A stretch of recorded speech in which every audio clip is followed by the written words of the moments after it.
আপনি হজ করে জান্নাত পেতে পারেন, জান্নাত কিনতে পারবেন না। আপনি উমরা করে জান্নাত পেতে পারেন, আপনি জান্নাত কিনতে পারবেন না। আপনি রমজান মাসের সিয়াম রোজা থেকে জান্নাত পেতে পারেন, জান্নাত কিনতে পারবেন না।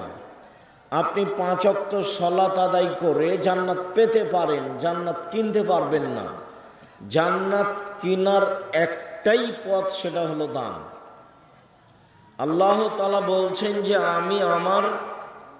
আমি তোমাদেরকে তোমার অর্থ সম্পদ এবং তোমাদের জানের বিনিময়ে, তোমাদের অর্থ সম্পদ এবং তোমাদের জানের বিনিময়ে আমি জান্নাত বিক্রি করে দিলাম। এ কথা আল্লাহ বলছে। তার মানে মানুষ টাকা দিয়ে জান্নাত কিনে নিতে পারে। তো এইটা এমন কেন? আর একটা কথা এর মধ্যে নিয়ে আসি, তাহলে আরো ভালো হবে এবং বুঝতে পারবো ঘটনাটা কি। উপার্জনের 4টা পথ আছে দুনিয়াতে। একটা পথ হলো দিন মজুরি, কামলা কিষান, সন্ধ্যার সময় টাকা শেষ। 2 হলো চাকরি, সাধারণত 25 দিনে টাকা শেষ হয়। 3 হলো জমি চাষ, সমান সমান না হয় লস। 4 হলো ব্যবসা। তখন রাসূল সাল্লাল্লাহু আলাইহি সাল্লাম বলছেন, পৃথিবীর মানুষ শোনো, সত্যবাদী বিশ্বস্ত ব্যবসায়ীরা নবীদের সাথে জান্নাতে থাকবে। এই কথাটা ধরে রাখেন, এই কথাটা স্পষ্ট করছে একটু পরে আবার ইনশাআল্লাহ। নবীর সাথে থাকা কাজটা খুব কঠিন। খুব ভালোভাবে মনে আছে, একজন সাহাবী রাসূলের সাথে ছিলেন। তো সন্ধ্যা রাতের দিকেই অজুর পানি আর মেশক নিয়ে এসে রাসূলের কাছে উপস্থিত।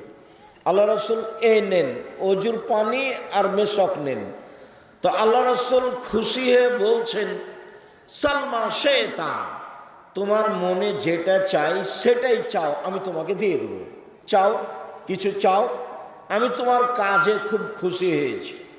তখন সাহাবী বলছেন, আসআলুকা মুরাফাতাকা ফিল জান্নাত, আমি আপনার সাথে জান্নাতে থাকতে চাই। তখন আল্লাহ রাসূল বলছেন, আওয়া গায়রা জালেক, না না, এটা নয়, এটা নয়, অন্য কিছু চাও।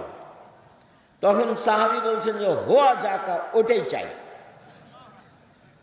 তখন আল্লাহ রাসূল বলছেন যে আইনি আলা নাফসিক বিকাসরাতিস সুজুদ, আমি তোমাকে সরাসরি জান্নাতে নিয়ে থাকতে পারবো না, তুমি একটু বেশি সিজদা করে তাহাজ্জুদ পড়ে আমাকে সহযোগিতা করো, যাতে করে আমি তোমাকে নিয়ে থাকতে পারি। তুমি সহযোগিতা করো আমাকে। কে বলছেন এই কথা? পৃথিবীর সবচেয়ে বড় মানুষ, যিনি বিচারের মাঠে যা বলবেন সেটাই হবে।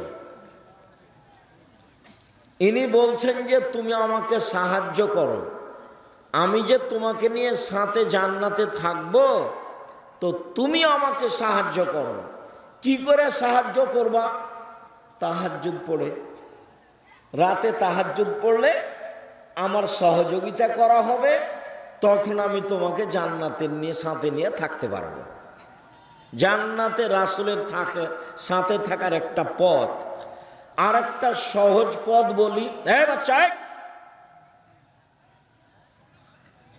আপনারা যারা এদিক সেদিক আছেন দয়া করে এখন কাজ বন্ধ করে কিছুক্ষণ আসেন। আমি আপনাদের জন্যই আজকেও এসেছি, আর আপনাদের সাথে কিছু কথা বলবো, আপনাদের কিছু না কিছু উপকার করবো ইনশাআল্লাহ। আমি বুঝতে পারছি আব্দুল যা বক্তব্য শোনার তা তো শুনেছেনই। যেহেতু আব্দুল্লাহর বক্তব্য হয়ে গেছে, তো এখন খালি আমরা যেতে বাকি আছি। তো ঠিক আছে, যেহেতু আব্দুর রহিমের বক্তব্য হয়ে গেছে, কাজে এখন আমরা আছি, যেটাকে বলা হয় বোনাসে আছি, আসলে নেই। তো ভালো, আমি আপনাদেরকে অনুরোধ করি ওদের জন্য দোয়া করবেন, ওদের জন্য খিদমত আল্লাহ কবুল করেন।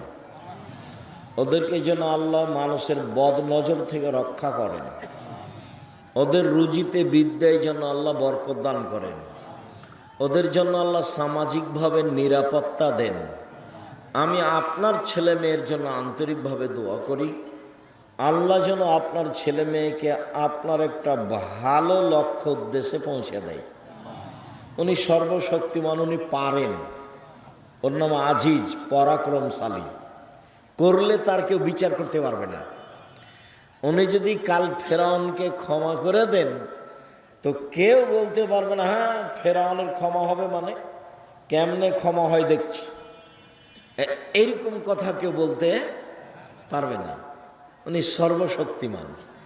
আপনার ছেলে মেয়েকে আল্লাহ আপনার ভালো লক্ষ্য উদ্দেশ্যে পৌঁছে দেয়, এটাও আমি আন্তরিকভাবে আপনার জন্য দোয়া করি। বলছিলাম যে সহজ একটা পথ আছে নবীর সাথে থাকার। একটা তো পথ আলোচনা হয়েছে, আর একটা হলো রাসূল সাল্লাল্লাহু আলাইহি ওয়াসাল্লাম বলছেন কেউ যদি দুইটা মেয়ের লালন পালন করে, দুইটা মেয়ের কেউ যদি লালন পালন করে তো সেই পিতা নবীর সাথে জান্নাতে এইভাবে থাকবে। আঙ্গুল দুটি দেখেন জমা হয়ে আছে, মানে একসাথে থাকবে। কেউ যদি দুইটা মেয়ের লালন পালন করে। আর একবার বলেছেন কেউ যদি এতিম লালন পালন করে, এতিম তো নবীর সাথেও থাকতে পাবে জান্নাতে, তবে এরকম একটু ফাঁকা। আর দুইটা মেয়ের যদি লালন পালন হয় তাহলে এরকম 10টা ছেলে লালন পালন করলে এক নেকি হবে, এ কথা আল্লাহর নবী বলেননি। তবে লালন পালন করবেন কেন? জন্ম দিয়েছেন এই জন্য, ছেলে আপনার, দায়িত্ব আপনার। তাহলে আমরা আপাতত আজকের মতো নবীর সাথে থাকার 1 নাম্বার একটা সুযোগ পেলাম, যে বিশ্বস্ত সত্যবাদী ব্যবসায়ী, সৎ ভালো ব্যবসা। কেন ব্যবসায়ী জান্নাতে যাবে, নবীর সাথে থাকবে, এইটা আমাদের মূল কথা। ইনশাআল্লাহ 2-1 মিনিট পরে আবার ফিরে আসছে। 2, তাহাজ্জুদ পড়লে নবীর সাথে থাকা যাবে, সুযোগ হবে। 3, নবীর সাথে একসাথে, এই ছেলে তোমাদের কাজে বন্ধ, তোমরা দাঁড়িয়ে আছো কেন, বসো, যাও তোমাদের কাজ শেষ হয়ে গেলে ওইদিকে গিয়ে বসো, যাও তোমরা বসে আছো উপরে বসে আছো কেন, যাও নিচে বসো, যাও ওখানে গিয়ে বসো।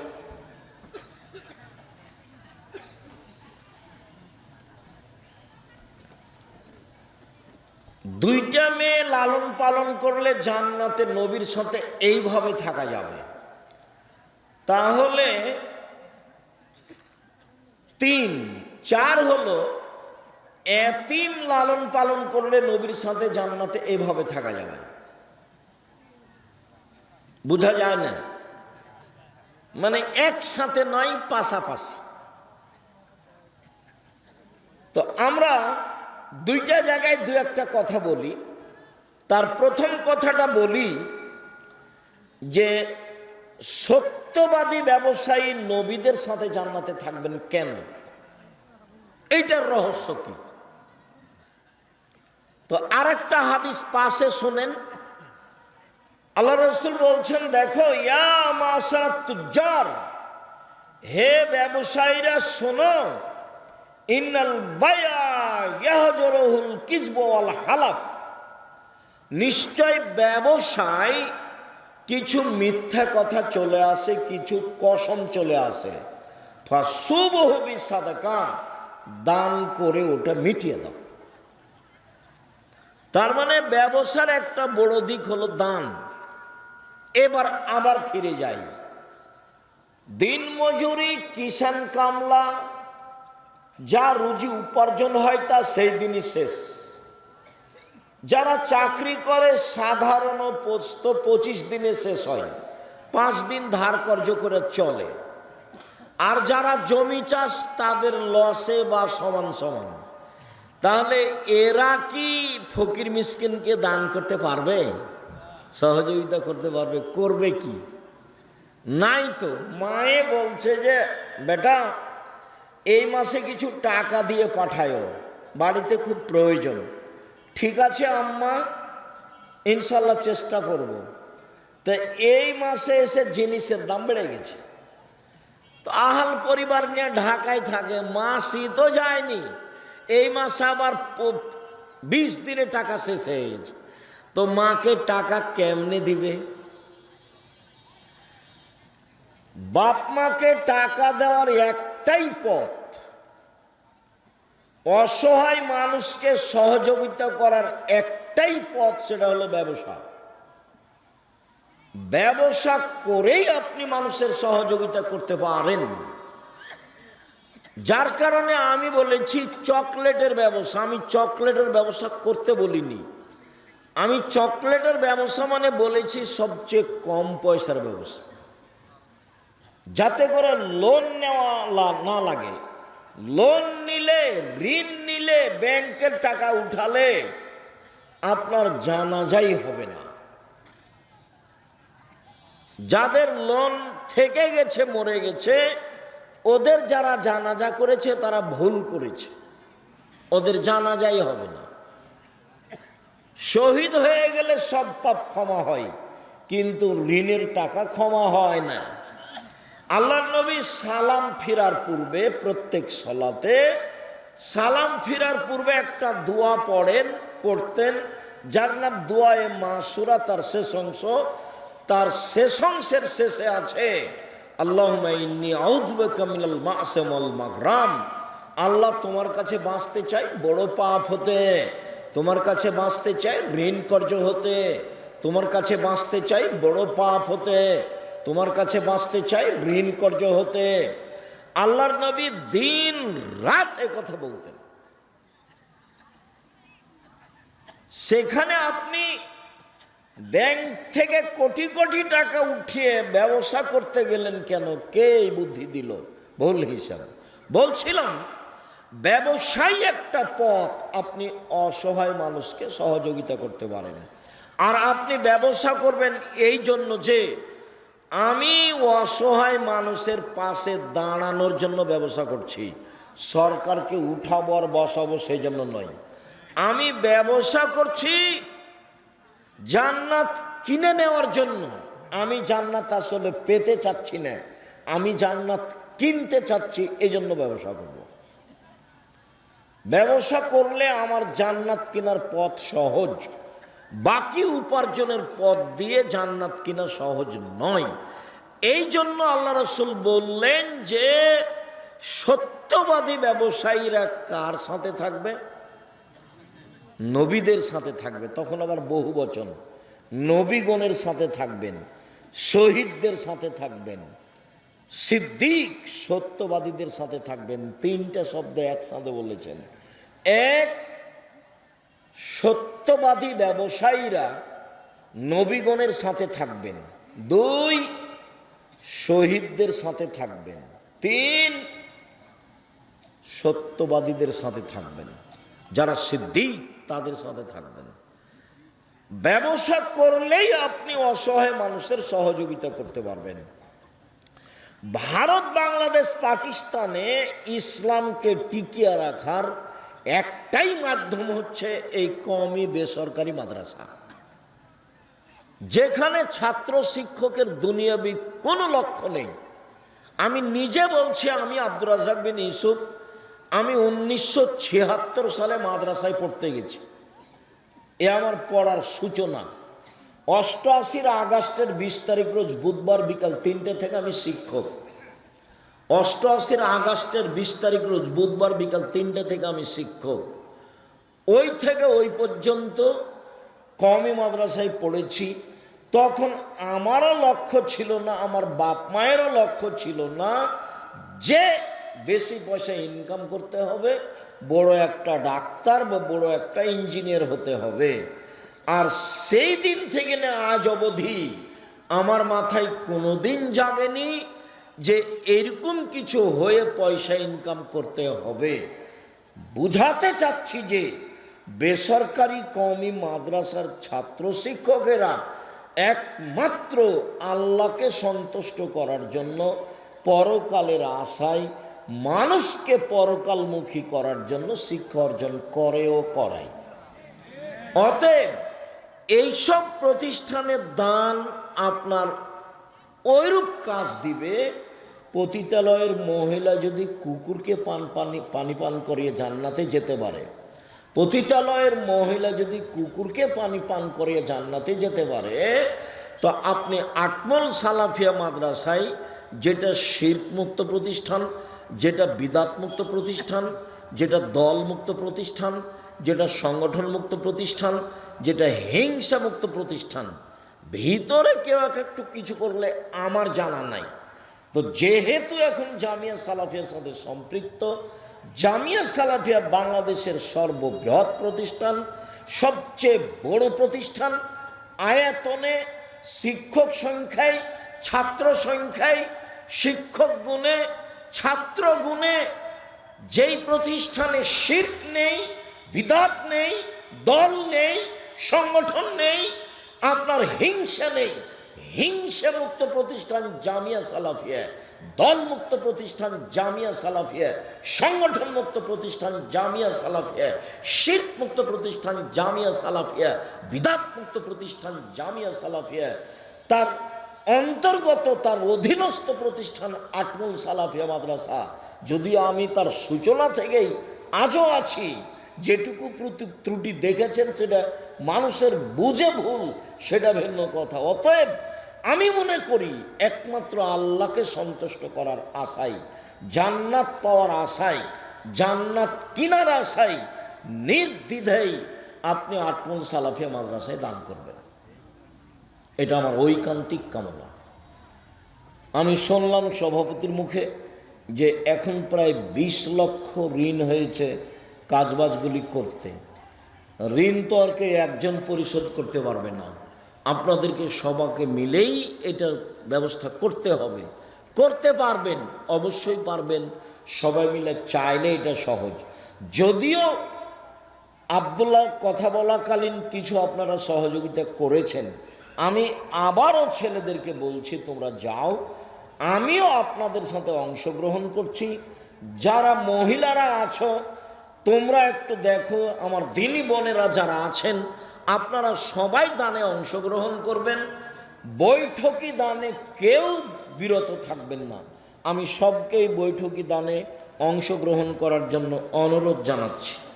আর আমি এখানে যারা আছো আমি তাদেরকে বৈঠকি দানে আমিও নিজে অংশগ্রহণ করছি।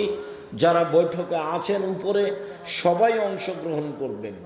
নিজের কাছে যদি না থাকে তো আপনি কারো কাছে 50 টাকা, 20 টাকা, 10 টাকা নিয়ে অংশগ্রহণ করবেন। আমি আপনার সাথে গুরুত্বপূর্ণ কথা বলতে যাচ্ছি। গুরুত্বপূর্ণ কথার একটা অংশ রেখেছি যে 2 জন মেয়ে লালন পালন করলে পিতা জান্নাতে এইভাবে থাকবে, এইটার রহস্য কি? এইটুকু বলার পরে আমরা একটা গুরুত্বপূর্ণ অংশ আংশিকভাবে বলবো ইনশাআল্লাহ। আমি আমাদের ছেলেদেরকে বলছি তোমরা মাঠে যাও, কেউ বিরত থাকবেন না। না থাকলে অল্প 20 টাকা, 10 টাকা, 100 টাকা, 500 টাকা, 50 টাকা, 1000 টাকা অবশ্যই অংশগ্রহণ করবেন। আমাদের মেয়েরা যারা আছো তোমরাও যাও। আমার দিনী বোনেরা যারা আছেন, জাহান্নাম থেকে বাঁচার পথ হচ্ছে দান। তখন আল্লাহ রসুল বললেন একটা খেজুরের ওই মূল অংশের নিচে যে আটি বীজটার উপরে সাদা অংশটা থাকে, যেটা একেবারেই সামান্য, এই পরিমাণ হলেও দান করে তোমরা জাযাকুমুল্লাহ খায়ের। যে এই বৈঠকে সবাই অংশগ্রহণ করবেন। মানে জি, যদি ভুলে কারোর কাছে পকেটে না থাকে এরকম হয় তা আশেপাশে কারোর কাছে নিয়ে অংশগ্রহণ করবেন। আর যেটুকু দান করব সেটুকু পূর্ণ হবে, যেটুকু দান করব না সেটুকু ক্ষতি হয়ে যাবে। ও হবেই, আমি বুঝতে পারি আর না পারি, ক্ষতি হবেই। রাসূল সাল্লাল্লাহু আলাইহি ওয়াসাল্লাম বলেছেন ক্ষতি হবে, অতএব ক্ষতি হবে। এই ছেলে তোমরা বসো, যারা শুধু আদায়ে যাচ্ছে তারা মাঠে থাকবেন, চলাচলে আপনারা একটু বসেন, কেউ কাজ দেখাবেন না। সম্মানিত দিনী ভাই বোন, একটু আমার দিকে লক্ষ্য করেন তো। আল্লাহর নবী বললেন যে দুইটা মেয়েকে লালন পালন করলে পিতা জান্নাতে এভাবে থাকবেন। তো কথা তো অনেক বড়, মানে নবীর সাথে থাকার ব্যাপারে দুইটা মেয়ের লালন পালনের যত সুবিধা, এত সুবিধা ব্যবসাতেও নয়, এত সুবিধা এতিম পালনেও নয়, এত সুবিধা তাহাজ্জুদ পড়লেও নয়। কেন? তাহাজ্জুদ পড়লে একসাথে থাকা যাবে, ব্যবসা করলে একসাথে থাকা যাবে, সত্যবাদী ব্যবসায়ী। আবার এতিম লালন পালন করলে একসাথে থাকা যাবে। তো পাশাপাশি একেবারে জমা লেগে পাশাপাশি এইভাবে থাকার সুযোগ হবে কি? এইভাবে নয়, এইভাবে শুধু মেয়ে লালন পালন করলে। তো কিভাবে মেয়ে লালন পালন করলে এটা হবে, এইটা আমরা 1 মিনিট বলি এখানে, যাতে করে আমাদের কাছে স্পষ্ট হয়ে যায়। এক, আল্লাহ মাহা মেয়েকে বিদ্যা শিখিয়ে দিল। 2, আদ্দাবাহা মেয়েকে শিষ্টাচার শিখিয়ে দিল। 3, আহসানা এলাইহিন্না মেয়ের সাথে ভালো আচরণ করলো। 4, অজাওয়াজাহুন্না তার বিবাহের ব্যবস্থা করে দিল। 4টা গুণ। 1, বিদ্যা শিখিয়ে দিল। 2, শিষ্টাচার শিখিয়ে দিল। 3, ভালো আচরণ করলো। 4, বিবাহ শাদীর ব্যবস্থা করে দিল। এই ছেলে, কে মোটরসাইকেল স্টার্ট দিল তোমরা দেখলে না? এখান থেকে মোটরসাইকেলটা স্টার্ট দিয়ে চলে যায় কিভাবে? তোমরা কি করো এখানে?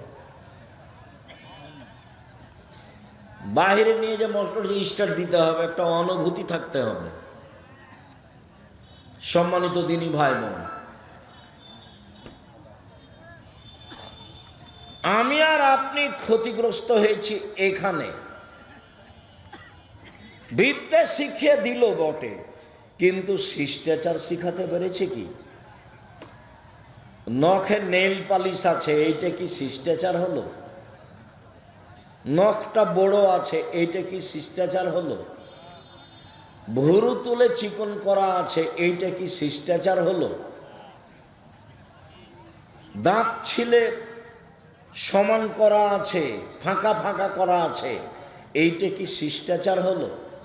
পরচুলা দিয়ে খোপা বড় করা আছে, এইটা কি শিষ্টাচার হলো? শিষ্টাচার তো এটা ইহুদি খ্রিস্টানের। তাহলে পিতা শিষ্টাচার শিখালো কি, যার কারণে রাসূলের সাথে জান্নাতে এভাবে থাকা যাবে? সম্মানিত দিনী ভাই বোন, বলছিলাম আজকের সংক্ষিপ্ত কথা, সুদ। পাপের জগতে যেসব পাপের সরাসরি জাহান্নাম ঘোষণা হয়েছে, তার একটি বড় পাপ হচ্ছে সুদ। রাসূল সাল্লাল্লাহু আলাইহি সাল্লাম বলেন, 7 শ্রেণীর মানুষ জাহান্নামে যাবে। 1, শিরক করে যে। 2, মানুষকে হত্যা করে যে। 3, সুদ খায় যে। 4, এতিমের সম্পদ খায় যে। 5, বাপ মাকে মানে না যে। 6, মিথ্যা সাক্ষী দেয় যে। 7, সন্তানকে হত্যা করে খাদ্যের ভয়ে যে। এরা সবাই জাহান্নামে যাবে। যাদের জাহান্নামের কথা আল্লাহ রাসূল হুবাহু সরাসরি উল্লেখ করেছেন। সম্মানিত দিনী ভাই বোন, পাপের জগতে যেগুলো সবচেয়ে বড় পাপ সিরিয়াল রয়েছে, তার একটি বড় পাপ হলো সুদ। উল্লেখ্য যে সুদের জন্য যে ভাষা আল্লাহর নবী উল্লেখ করেছেন, পৃথিবীর কোনো পাপের জন্য আল্লাহ ওইরকম ভাষা উল্লেখ করেননি। পাপ তার চেয়ে বড় আছে, কিন্তু ভাষা এমন নয়। রাসূল সাল্লাল্লাহু আলাইহি সাল্লাম বলছেন, মাই ইয়াকুলু দিরহাম রিবা ওয়া ইয়ালাম আসাদ্দু মিন সিত্তাতি ওয়া সালাসিনা জিনিয়া, কেউ যদি জেনে শুনে 1 টাকা সুদ খায়, 36 বার জেনা করে যত পাপ হবে, 1 টাকা সুদ খেলে তার চেয়ে বেশি পাপ হবে। এই ছেলে এটা বাদাম নিয়ে ভিতরে যাচ্ছে কেন?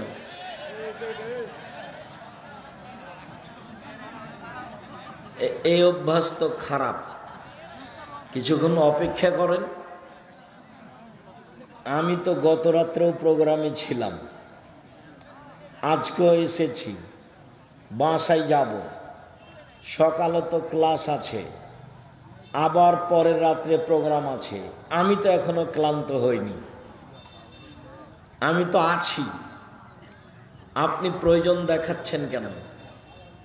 অল্প কিছুক্ষণ থামেন, আমি আপনার কিছু না কিছু উপকার করব ইনশাআল্লাহ। এই ছেলেরা, তোমরা একটু চতুর্দিকে থাকো, যারা দাঁড়িয়ে আছে তাদেরকে বসার জন্য অনুরোধ করো। যারা দোকানপাটে আছেন তাদের ভুল হয়েছে, আপনারা চলে আসেন, কিছুক্ষণ সামনে অপেক্ষা করুন। সম্মানিত দিনী ভাই বোন, কেউ যদি জেনে শুনে 1 টাকা সুদ খায়, তাহলে 36 বার জেনা করে যত পাপ হবে, 1 টাকা সুদ খেলে তার চেয়ে বেশি পাপ হবে। মনে রাখবেন, জেনা এমন একটা পাপ, রাসূল সাল্লাল্লাহু আলাইহি ওয়াসাল্লাম বলেন, অবিবাহিত ছেলে মেয়ে যদি জেনা করে, তাহলে তাকে 100 লাঠি পিটিয়ে এলাকা থেকে 1 বছরের জন্য তাড়িয়ে দিতে হবে। তিনি বলেন, বিবাহিত পুরুষ নারী যদি জেনা করে, তাহলে তাকে ইট ঢেল পাথর দিয়ে মেরে ফেলতে হবে। জেনাই এমন একটা পাপ, বিবাহের পরে যদি এটা ঘটে, তাহলে তার বেঁচে থাকার পথ দুনিয়াতে নেই। 3 শ্রেণীর মানুষকে হত্যা করতে হয়, 2 শ্রেণীর মানুষের বাঁচার পথ আছে। 3 শ্রেণীর মানুষকে হত্যা করতে হয়, 2 শ্রেণীর মানুষের বাঁচার পথ আছে। 1 শ্রেণীর মানুষের বাঁচার পথ নেই। কেউ যদি বলে আমি কোরআন মানি না, তাহলে তাকে সরকারিভাবে হত্যা করতে হবে। তাকে ফাঁসির মঞ্চে নিয়ে যাওয়া হয়েছে, গলায় ফাঁস দেওয়া হয়েছে, তখনও বলছে আমার ভুল হয়েছে, কোরআন মাজিদ আল্লাহর বিধান, আমি আমার কথা ফিরিয়ে নিলাম, তাহলে তার ফাঁসি হবে না। 2, আপনি আমাকে হত্যা করেছেন, আমার বাপ মা আপনাকে হত্যা করে নিবে, তার নাম কেসাস, আপনাকে হত্যা করবেই। তবে আপনার বাঁচার পথ আছে। আপনাকে ফাঁসির মঞ্চে নিয়ে যাওয়া হয়েছে, ফাঁস গলায় দেওয়াও হয়েছে। এই সময়তে আমার বাপ মা চিৎকার করে জানাচ্ছে দায়িত্বশীলদের যে আমরা কেসাস নিব না, মাফ করে দিলাম, আমরা কেসাস নিব না, মাফ করে দিলাম। তাহলে আপনাকে ফাঁসির মঞ্চ থেকে নামিয়ে নেওয়া হবে, আপনার ফাঁসি হবে না। 3 হলো, কেউ যদি বিবাহ করার পরে জেনা করে, তাহলে পৃথিবীতে তার বেঁচে থাকার কোনো পথ নেই, কোনো পথই নেই। খুব ভালোভাবে জানা আছে, কোনো একদিন এই মঞ্চে আমরা বলছিলাম, জনক একজন মহিলা রাসূলের দরবারে এসে বলল, আল্লাহর নবী আপনি আমাকে পবিত্র করুন। আল্লাহর নবী বললেন, তুমি বাড়ি ফিরে যাও, তওবা করো, তোমার পাপ ক্ষমা হয়ে যাবে। মহিলাটি বলল, আতুরাদ্দুনি কামা রাদাদ্দা মাইজ ইবনে মালিক, আপনি যেভাবে মাইজ ইবনে মালিকের বিচার না করে ফিরিয়ে দিয়েছিলেন, সেইভাবে কি আমাকে ফিরিয়ে দিতে চাচ্ছেন? অন্না হবলা মিনা জেনা, আমার পেটে অবৈধ সন্তান রয়েছে, দয়া করে বিচার করে দেন। আল্লাহর নবী বলেন, আচ্ছা ঠিক আছে, ইরজাই হাত্তা তালে দি, বাড়ি চলে যাও, যেদিন সন্তান প্রসব হবে সেদিন এসো, বিচার করে দিব। মহিলা চলে গেল, সন্তান প্রসব হয়েছে, মুসলিম গ্রন্থে এসেছে, সেই সবেমাত্র জন্ম সন্তানকে নেকড়ায় জড়িয়ে নিয়ে রাসূলের দরবারে এসে বলছে, আল্লাহর নবী এই যে সন্তান প্রসব হয়েছে, বিচার করে দেন। আল্লাহর নবী দৃশ্য দেখে অবাক হয়ে বললেন, ইরজাই, বাড়ি ফিরে যাও, ফারদেই হে, বাচ্চাকে দুধ খাওয়াও, হাত্তা তাফতে মিহে, যেদিন বাচ্চা দুধ ছেড়ে দিবে সেদিন আসছে বিচার করে দিব। মহিলা বাচ্চা নিয়ে বাড়ি চলে গেল, বাচ্চাকে দুধ খাওয়ালো। 2 বছর পরে বাচ্চা নিয়ে বিচারালয়ে উপস্থিত। তখন বাচ্চার হাতে এক টুকরা রুটি রয়েছে। এই রুটি প্রমাণ করে বাচ্চা খাদ্য খেতে পারে। আল্লাহর নবী বাচ্চাটাকে একজন মানুষের হাতে সমর্পণ করলেন, যাও তুমি এই বাচ্চাটা লালন পালন করো। তিনি বললেন, সঙ্গী সাথী এই যাবো বেহা, তোমরা একে মাঠে নিয়ে যাও। ওয়াহফিরুল্লাহ সাদরেহা, তার জন্য বুক পর্যন্ত একটা গর্ত খোঁড়ো। সুম্মার জেমুহা, গর্ত খোঁড়ে বুক পর্যন্ত মাটিতে পুঁতে দিয়ে চতুর্দিক থেকে ইট ঢেল পাথর মেরে তাকে দুনিয়া থেকে বিদায় করো। সাহাবীগণ বলেন, আমরা তাকে মাঠে নিয়ে গেলাম, গর্ত খুঁড়ে বুক পর্যন্ত মাটিতে পুঁতে দিলাম, চতুর্দিক থেকে ঢেল পাথর মারতে লাগলাম। খালিদ বিন ওয়ালিদ বলেন, আমি একটা পাথর তার মুখের উপরে মারলাম, পাথর মুখে লেগে মুখ ফেটে রক্ত ছিটে খালিদের গায়ে লাগলো। ফাসবাহা, খালিদ গালি দিয়ে বসলেন। খালিদ আল্লাহ নবী বললেন, মাহলে খালিদ, খালিদ থামো, তুমি একে গালি দিও না। এ মহিলা আল্লাহর দরবারে এত তোবা করেছে, এই অপরাধের জন্য আল্লাহর কাছে এত ক্ষমা ভিক্ষা চেয়েছে। বড় থেকে বড় পাপী যদি এরকম ক্ষমা চাই তাহলে তার পাপ ক্ষমা হয়ে যাবে। খালিদ, খালিদ শোনো, মদিনার যত মানুষ রয়েছে সবাকেই যদি এই মহিলার তোবা ভাগ করে দেওয়া হয় সবার পাপ ক্ষমা হয়ে যাবে। এই মহিলা আল্লাহর দরবারে এরকম তোবা করেছে, ওকে গালি দিও না খালিদ। ইট ঢেল পাথর দিয়ে তাকে হত্যা করা হলো। আল্লাহর নবী তার জানাজা করলেন, কাফন দাফন করলেন। তিনি ঘোষণা দিলেন তার তোবা কবুল হয়েছে, তার পাপ ক্ষমা হয়ে গেছে। তিনি জানাজা করলেন মানে তার পাপ ক্ষমা হয়ে গেছে। তিনি কাফন দাফন করলেন মানে তার পাপ ক্ষমা হয়ে গেছে। পৃথিবীর সবচেয়ে বড় মানুষ এই কথাটা বলতে পারলেন না, ঠিক আছে যাও, তোমার পাপ ক্ষমা হয়ে গেছে, তোমার বিচার হবে না। এই কথা তিনি বলতে পারলেন না। মুহাম্মদ সাল্লাল্লাহু আলাইহি সাল্লাম শরীয়তের কাছে নিজেই জিম্মি। মানে বলতে চেয়েছে, আপনাকে বিবাহ করার পরে কেউ যদি জেনায় লিপ্ত হয় তাহলে তার পৃথিবীতে বেঁচে থাকার কোনো সুযোগ নেই। শুনুন, সুদের পাপকে আল্লাহ রাসূল বলছেন, কেউ যদি জেনে শুনে 1 টাকা সুদ খায়, 36 বার জেনা করে যত পাপ হবে, 1 টাকা সুদ খেলে তার চেয়ে বেশি পাপ হবে। এবার আপনি বুঝেন সুদের পাপ কি জিনিস। পৃথিবীতে পাপ আছে শিরক করা, ভাষা এরকম নয়। পৃথিবীতে পাপ আছে মহাপাপ, বাপ মায়ের অবাধ্য চলা, ভাষা এমন নয়। পৃথিবীতে মহাপাপ রয়েছে মিথ্যা সাক্ষী দেওয়া। বগুড়া জেলে বহু মানুষ আছে 20 বছর থেকে 30 বছর থেকেও নিজেই জানে না আমি কেন জেলে। জজ জানে না ঘটনা কি, উকিল জানে না ঘটনা কি, সাক্ষী জানে না ঘটনা কি। যে টাকা দিয়ে সাক্ষী তৈরি করেছে শুধুমাত্র সেই জানে। সাক্ষী জজের সামনে বলছে, আমি তাকে 2 চোখে মারতে দেখেছি, যার কথা বলছে সেই সেদিন বগুড়াতেই ছিল না। 20-30 বছর থেকে জেলে আছো, নিজেই জানে না কেন জেলে। শুনুন, মিথ্যা সাক্ষী মহাপাপ। এরপরেও ভাষা এমন নয়। সম্মানিত দিনী ভাই বোন, মানুষকে হত্যা করা মহাপাপ, এরপরেও ভাষা এমন নয়। সুদ খাওয়া এক অবাক পাপ, যে তার ভাষা হলো কেউ যদি 1 টাকা সুদ খায়, 36 বার জেনা করে যত পাপ হবে, 1 টাকা সুদ খেলে তার চেয়ে বেশি পাপ হবে। কি দিয়ে বুঝায় আপনাকে আমি সুদ কি জিনিস? আবু হুরায়রা রাদিয়াল্লাহু তাআলা আনহু বলেন, রাসূল সাল্লাল্লাহু আলাইহি ওয়াসাল্লাম বলেছেন, আল্লাহর নবী বলেন, আর রিবা সাবুনা জুজান, সুদের পাপের 70টি ভাগ রয়েছে। ছোট থেকে বড়, বড় থেকে ছোট, সুদের পাপের 70টি ভাগ রয়েছে। ছোট থেকে বড়, বড় থেকে ছোট। এর সবচেয়ে ছোট ভাগ হলো মার সাথে জেনা করলে যেমন পাপ হয়।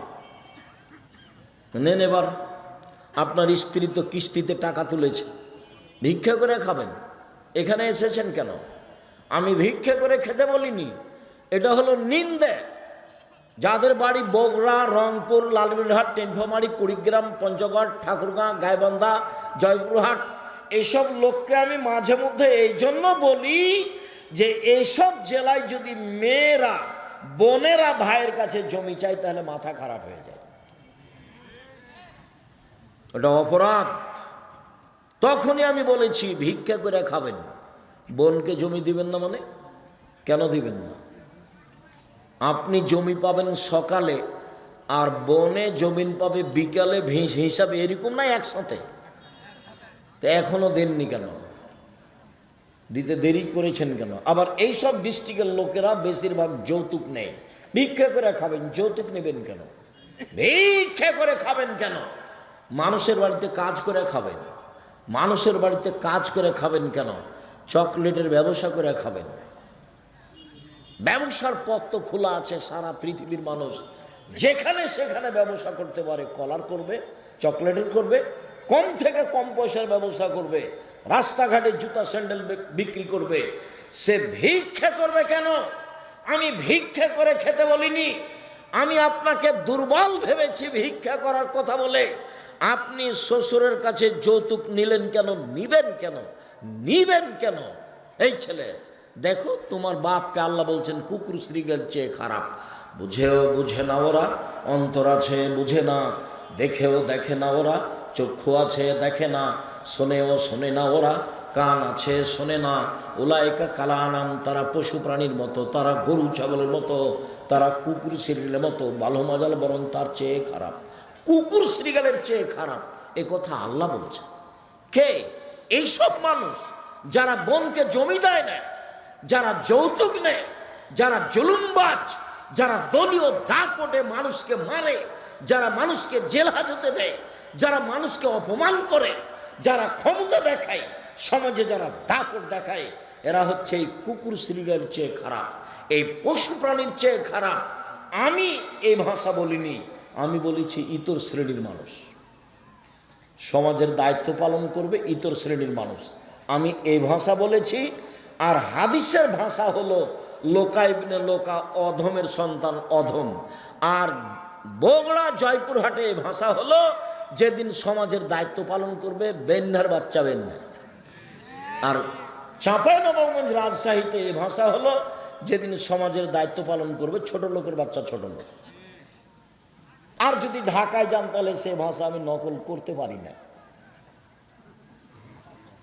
সারা দেশের যেই পল্লী অঞ্চলে গিয়ে সবচেয়ে নিম্ন ভাষা যেটা ব্যবহার করে, সেই ভাষা আল্লাহ রসুল ব্যবহার করেছেন, সেটা হলো লোকা ইবনে লোকা, যার বাংলা হচ্ছে অধমের সন্তান অধম, ইতর শ্রেণীর মানুষ, ইতরের সন্তান ইতর। যেদিন সমাজের দায়িত্ব পালন করবে সেদিন কিয়ামত হবে।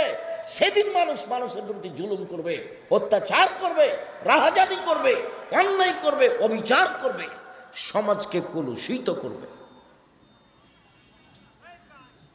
সম্মানিত দিনী ভাই বোন, বলছিলাম চলেন এবার মূল কথাই ফিরে যায়। মহান আল্লাহ বলেন, পৃথিবীর মানুষ শুনে রেখো, ইয়ামহাকাল্লাহুর রিবা ইউরবিস সাদাকাত, সুদ মানুষের টাকাকে কমিয়ে দেয়, দান মানুষের টাকাকে বেশি করে দেয়। সুদ মানুষের টাকাকে কমিয়ে দেয়, এভাবে আল্লাহ বলেন। আর আল্লাহর নবী বলেন, ইন্নার রিবা ওয়াইন কাসরা ফাইন্না আকিবাতুহু তাসিরু ইলা কাল্লিন। যদিও সুদ বাহ্যিকভাবে টাকা বেশি মনে হচ্ছে, এর পরিণতি হলো নিঃস্ব। শুনুন, আল্লাহ বলছেন সুদ খেলে টাকা কমে যাবে, নবী বলছেন সুদ খেলেও নিঃস্ব হবে। আমি বলছি দুইটার সমন্বয়ে, সুদ খেলে তাকে ভিক্ষা করে খেতে হবে। বাড়ি গাড়িও থাকবে না। দেখবেন আপনাদের গ্রাম থেকে কত যারা কিস্তিতে টাকা উঠাতো তাদের বাড়িও নেই। সুদ খেলে টাকা কমবে কিভাবে? সুদ খেলে কিছু লোকের কাছে টাকা চলে যাবে, বাকি লোক নিঃস্ব হয়ে যাবে। পৃথিবীতে যখন সুদ চালু হবে, পৃথিবীর কয়েকটা বড় দেশে টাকা চলে যাবে, বাকি দেশগুলি দেউলিয়া হয়ে যাবে। কেন হবে? যেই ভাষাটা আমি বলছি সেটা আমি শুনেছিলাম আব্দুল্লাহর বক্তব্যে। এর আগে আমি ওইভাবে জিনিসটা স্পষ্ট হতে পারিনি। শুনুন, আপনাকে আমি দেখাচ্ছি কেন মানুষ নিঃস্ব হবে, হওয়ার কারণ কি, কেন মানুষের টাকা কমে যাবে, কেন আল্লাহ এভাবে বললেন, কেন নবী এভাবে বললেন। শোনেন, আল্লাহ বলছেন সুদ খেলে টাকা কমে যাবে, নবী বলছেন সুদ খেলেও নিঃস্ব হবে। আমি বলছি দুইটার সমন্বয়ে, সুদ খেলে তাকে ভিক্ষা করে খেতে হবে। মুদ্রার জন্ম হয়েছে বিনিময় ব্যবহার হওয়ার জন্য। বিনিময়ে টাকার জন্ম বিনিময়ে ব্যবহারের জন্য। বিনিময় কি?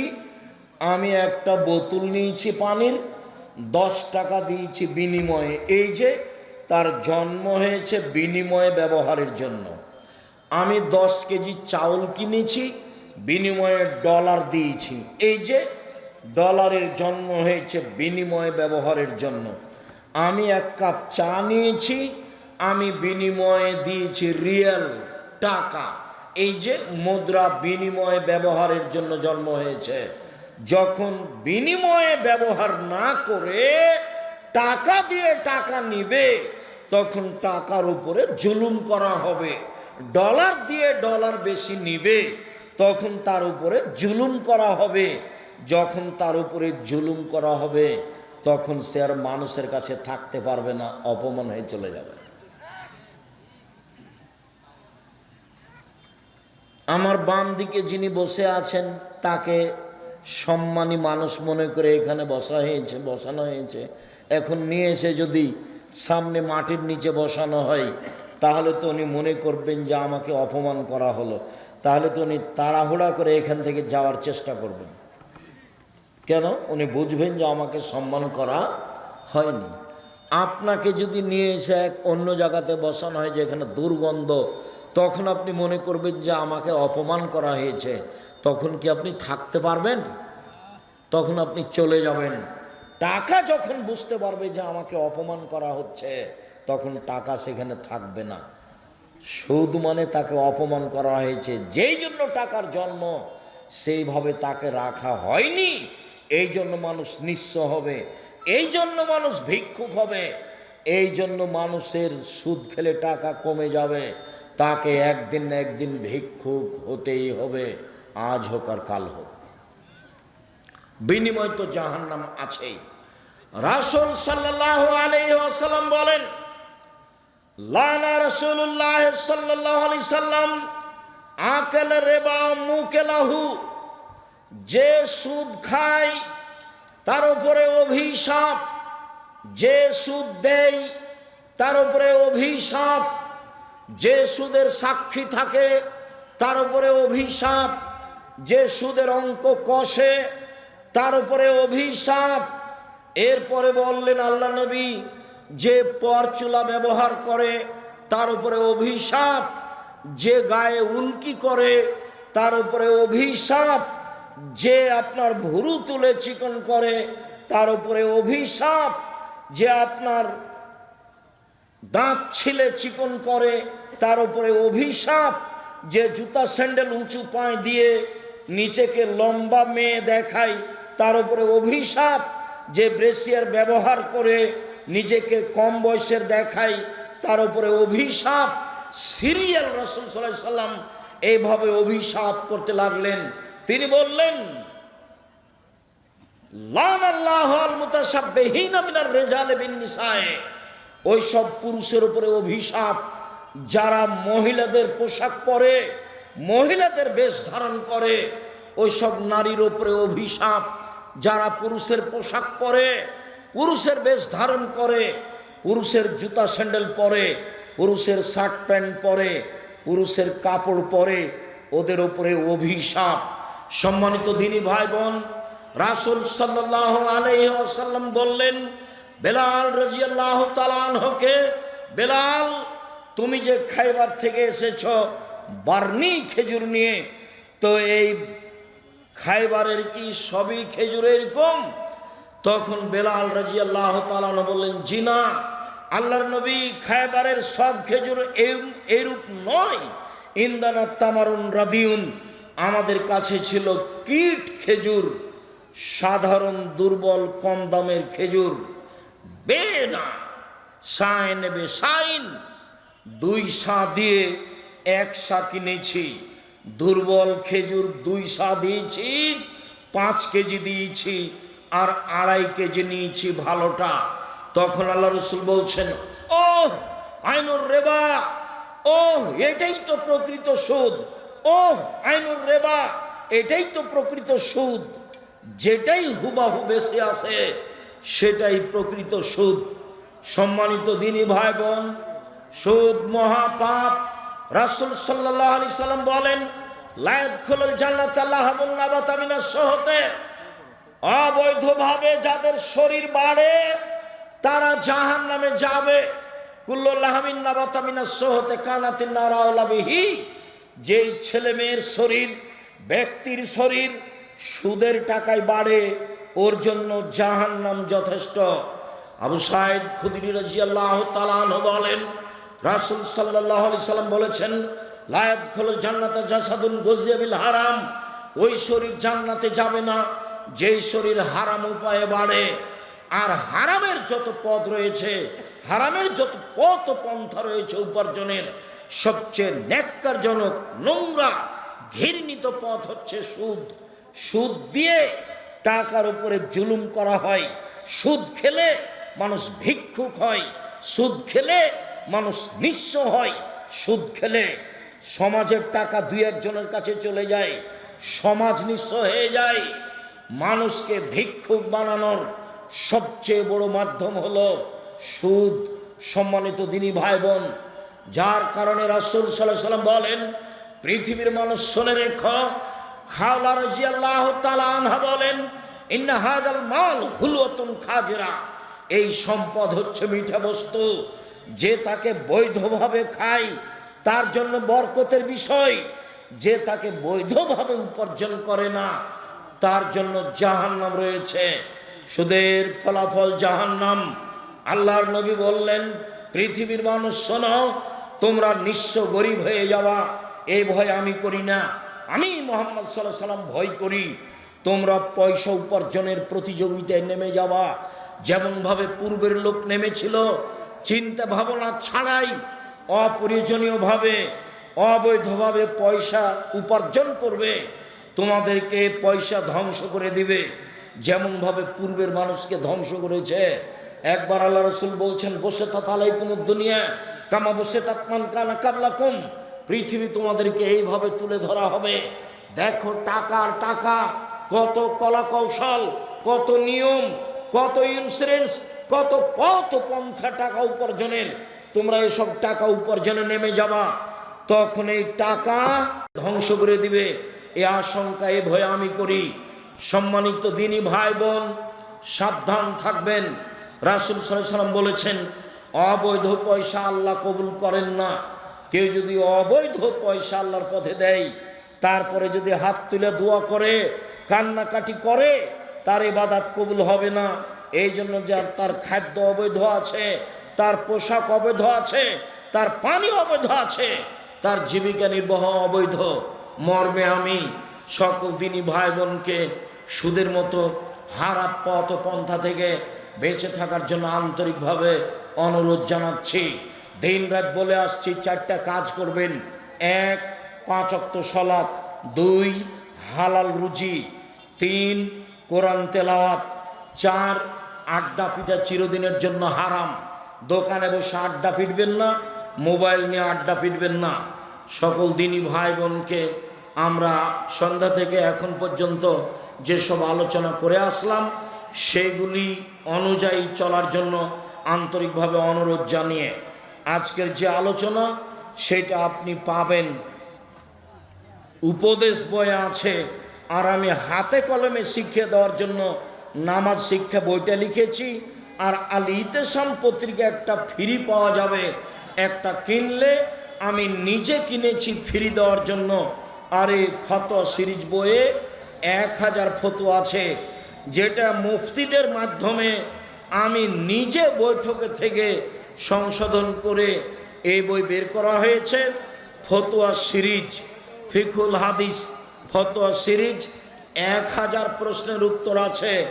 অতীব গুরুত্বপূর্ণ বই। সকল দিনী ভাই বোনকে আমরা অনুরোধ জানাচ্ছি, অবশ্যই কথা মেনে চলার চেষ্টা করবেন এবং বইগুলি সংগ্রহ করবেন। কয়েকটি জিজ্ঞাসা আমার আছেন, আল্লাহুম্মা সাল্লি আলাইহি, আল্লাহুম্মা বারিক আলাইহি। আমার দিনী বোন ভাইয়েরা যারা আছেন, অবশ্যই আপনার এই আটমল সালাফিয়া মাদ্রাসায় নিজের প্রতিষ্ঠান মনে করে দানের হাত প্রশস্ত রাখবেন। সকল দিনী ভাই বোনকে আমি সম্ভবপর দান করার অনুরোধ জানিয়ে কয়েকটা জিজ্ঞাসার উত্তরে চলে গেলাম। বই হয়তোবা আমার হাতের ডান দিকে আছে বা কোথায় আছে দেখেন, সব বইগুলি সম্ভবপর নিয়ে যাবেন। আরও এক ভাই 1000 টাকা দিয়েছেন। আল্লাহুম্মা সাল্লি আলাইহি আল্লাহুম্মা বারিক আলাইহি। আল্লাহ, যে যা দান করছে তুমি তা কবুল করো। আমি আপনাদের জন্য আন্তরিকভাবে দোয়া করি, আল্লাহ যেন আপনাদের দান কবুল করেন। আল্লাহুম্মা সাল্লি আলাইহি আল্লাহুম্মা বারিক আলাইহি। সত্য অবিরম স্বামী সরকারি চাকুরিজীবী ছিলেন। স্বামী মারা যাওয়ার পর সরকার যে টাকা দেয় সেই টাকা খাওয়া হালাল না হারাম তা নিতে পারেন, তবে যা বাড়ছে তা আপনি ফকির মিসকিনকে দিয়ে দিবেন।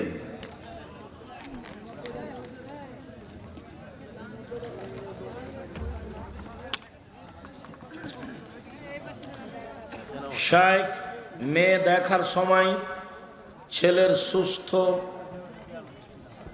ছেলের সঙ্গে কে কে যেতে পারবে?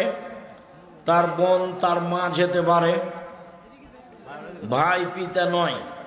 হুজুর, আমি প্রায় সব সময় অসুস্থ থাকি, আমার জন্য একটু দোয়া করবেন। আল্লাহুম্মা সাল্লি আলাইহি বারিক আলাইহি আজহিবিল বাস রব্বান নাস আসফান্তা সাফিলা সেফাইল্লা সেফাগুল সেফলাইদুর সাকামা। শায়েখ, আমার স্ত্রী অসুস্থ, আপনার কাছে দোয়া চেয়েছে, আন্তরিকভাবে দোয়া করি। আজহিবিল বাস রব্বান নাস। বিদেশ থেকে একজন 10,000 টাকা দিয়ে দোয়া চাইছে। বিদেশ থেকে এক ভাই 10,000 টাকা দিয়েছেন। আল্লাহুম্মা সাল্লি আলাইহি আল্লাহুম্মা বারিক আলাইহি। আল্লাহ তুমি তাকে হেফাজতে রাখো, তার অর্থ সম্পদে বরকত নিরাপত্তা দান করো। আপনি যে স্টেজে বসে আছেন সেই স্টেজের জিনিসপত্র 3টি দুর্গা পূজায় ব্যবহার করা হয়েছে। ওর টাকা হারাম, ওইগুলো জিনিসটা হারাম নয়, বুঝনি? এই মাইক ব্যবস্থাপনা হারাম নয়, ওখানে যে টাকা উপার্জন হয়েছে ওটা হারাম। ছুরি দিয়ে জবে করা যায়, তো কেউ গরু জবে না করে মানুষ হত্যা করেছে, তো ছুরি অপরাধী না যে জবে করেছে সে অপরাধী? মৃত ব্যক্তির ছবি মোবাইলে রেখে পরে সেই ছবি বা ভিডিও দেখা যাবে? যাবে না। কিছু ওয়াক্তের নামাজ উচ্চ স্বরে এবং কিছু ওয়াক্তের নামাজ চুপে করে পড়ি কেন? নবী বলেছেন এই জন্য। কোন কোন কাজ করলে রোজা নষ্ট হয় না? তোমার জিজ্ঞাসা ভালো নয়। ফেতরার পরিমাণ কত? 2.5 কেজি। রমজানে তারাবির নামাজ কত রাকাত? 8 রাকাত। আইনে রাসূল সাল্লাল্লাহু আলাইহি সাল্লাম বইয়ে ফরজ সালাত পর প্রায় 16-17টি দোয়া আছে। ফরজ সালাতের পর কেন? আচ্ছা ঠিক আছে, সালাম ফের পরে 16-17টি দোয়া আছে, কিন্তু সুন্নাত বা নফল নামাজ পর কোনো দোয়া লেখা নেই। এগুলো দোয়াই পড়বে, একই দোয়া সালাম ফেরার পরে। হিন্দুদের দোকানে যায় জালসা করা টাকা চাওয়া যাবে কি? টাকা যে কোনো মানুষ দিতে পারে, হিন্দু, মুসলমান, বৌদ্ধ, খ্রিস্টান সবাই। আমার ছেলের বয়স থেকেও অনেক ছোট,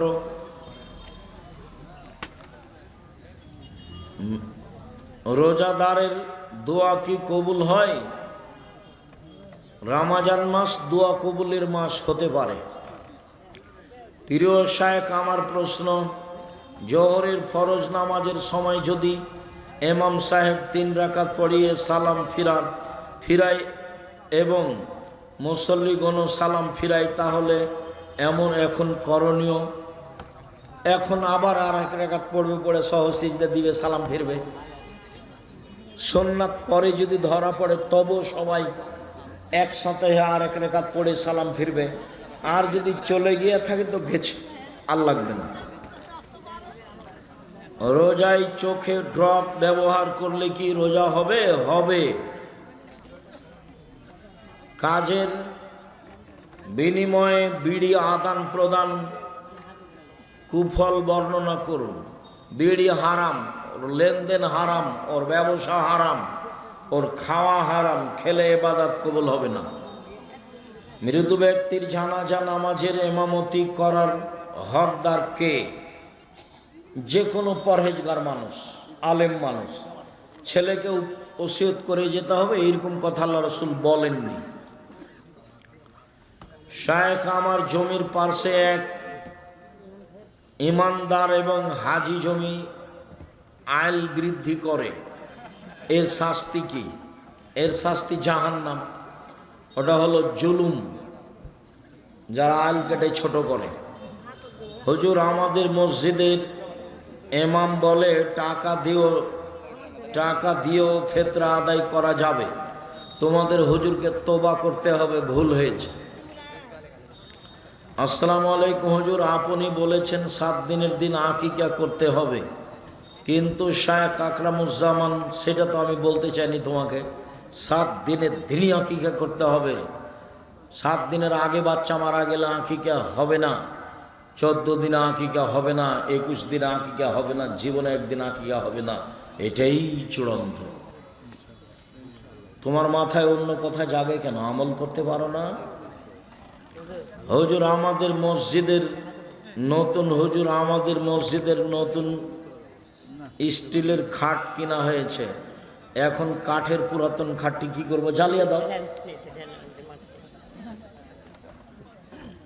কি লেখা আছে? ঈদগাহ মাঠে সম্মিলিত মোনাজাত করা যাবে কি না? ঈদগাহ মাঠে সম্মিলিত মোনাজাত বিদআত। রমজানে গীবত করলে কি রোজা নষ্ট হয়? হয়, নেকি হবে না, ও তো জাহান্নামে গেছে। কাজের চাপে সিয়াম না রাখলে কি গুনাহ হবে? হবে। হুজুর বিবাহের জন্য মেয়ের কি কি দিক দেখতে হবে? পরহেজগার কিনা 5 জনকে জিজ্ঞাসা করো, খুব তাকওয়াশীল কিনা পাড়া প্রতিবেশীকে জিজ্ঞাসা করো, পরহেজগার কিনা এটা দেখবা। জাকাত কি রমজানে দিতে হবে? রমজানে দেওয়া ভালো, যে কোনো মাসে দিতে পারেন। কাজা রোজা কিভাবে আদায় করতে হবে? যেদিন পারবেন সেদিন করবেন। রমজানে কোরআন খতম করার ফজিলত কি? ভিন্ন কোনো ফজিলত নেই, অতিরিক্ত নেকি হতে পারে। এই যা রাসূল রমজান মাসে বেশি বেশি কোরআন তেলাওয়াত করতেন। ইতিকাফ কি? ইতিকাফ কত প্রকার? ইতিকাফ শেষের দশক, বাড়িতে না গিয়ে, জানাজায় না গিয়ে, রোগ অসুস্থ ব্যক্তিকে দেখতে না গিয়ে একটানা মসজিদে থাকবে, ইবাদতে থাকবে, তার নাম ইতিকাফ। গ্রামের কাউকে না কাউকে ইতিকাফ করতেই হবে এই কথা মিথ্যা। অন্য গ্রাম থেকে লোক ধার করে নিয়ে আসতে হবে, এটাও মিথ্যা। শুক্রবারের দিন কিংবা অন্য দিন মুসল্লিরা প্রথম কাতারে ফাঁক ফাঁক হইয়া 10-12 জন দাঁড়ায়, দ্বিতীয় কাতারে 7-8 জন দাঁড়ায় ও তৃতীয় কাতারে 3-4 জন দাঁড়ায়।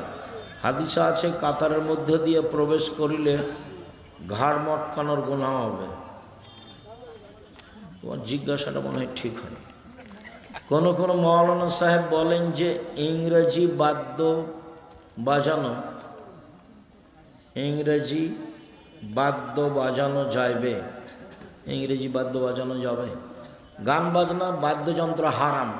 ভূমিকম্প হচ্ছে গান বাজনার কারণে, মেয়েদের নাচের কারণে, আর বিড়ি তামাকের কারণে। এই 3টা কারণ। ভূমিকম্প হবে 3টা পাপের কারণে।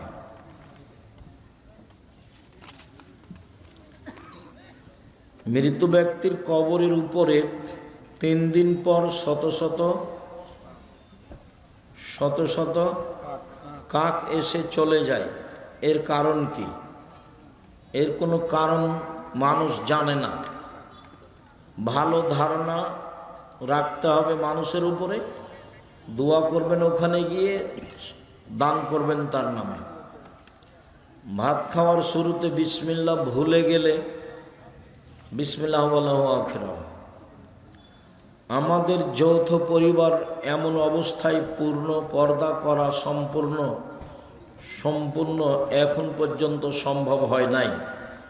আমাদের বাসাও তো বউয়েরা আছে, 3 জন আছে, সবাই আছে, আব্দুল্লাহ, আব্দুর রহমান, আব্দুর রহিম আছে। আমাদের তো সরিষার সমপরিমাণ পর্দার ব্যতিক্রম আমরা দেখতে পাই না। এখন তোমার যে কেন হয় না? মহিলারা স্বামী তালাক করতে পারবে কি না, খোলা তালাক নিতে পারবে। কাজীর কাছে গিয়ে খোলা তালাক লেখে নিয়ে ওর কাছে পাঠিয়ে দিবে, আর যদি মোহর কিছু নিয়ে থাকে তো দিয়ে পাঠিয়ে দিবে। 30 দিন পরে অন্য জায়গাতে বিবাহ বসবে। আর স্বামী যদি তালাক দেয় তাহলে 90 দিন থামতে হবে। জামাত শুরু দেখিয়া টুপি ছাড়া 1 রাকাত সালাত পড়ার পর স্মরণ হলো টুপি মাথায় নাই, আর টুপি দিতে হবে না মাথায়, সালাত শেষ হোক। এই প্রশ্ন কমাও। আমি ভুল করে আমার মেয়ের জন্য 2টি ছাগল আকিকা দিয়েছি, ভুল হয়েছে, আল্লাহ মাফ করো। ইশরাকের নামাজ সপ্তাহে কয়দিন পড়া উত্তম? সপ্তাহে হিসাব নেই, মাঝে মধ্যে পড়বেন। ফরজ নামাজের পর একাকী মোনাজাত, একাকী মোনাজাতের অনেক হাদিস, যখন ভালো লাগে করেন। প্রিয় শায়েখ, আমার স্ত্রী তার কথা ও আচরণের দ্বারা আমাকে কষ্ট দেয়, এখন আমার কি করণীয়? বোঝাতে থাকো, ওর প্রশংসা করো খুব। বইয়ের প্রশংসা করতে হয়, খালি নিন্দা করতে হয় না, আর গালি দিতে হয় না। খুব প্রশংসা করে খুব বুঝে, যদি না হয় তালাক দিয়ে দিও।